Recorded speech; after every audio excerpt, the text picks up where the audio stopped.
लो जी by, स्वागत है अपनी वीडियो च। बई अज 2 सितंबर आ, शाम के 4:30 बजे ने गे। आप आए सी चांदपुरे घग्गर बन के उत्ते।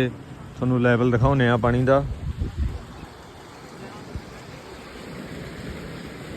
वो देखो बई 7 सवा 7 फुट हो रहा पानी का लैवल। कल 6.5 फुट सीगा, अद्धा फुट पानी वध गया। पिछे बारिशां हो रही नहीं। बाकी देखते हैं बई पानी वधदा है कि घटदा हैगा।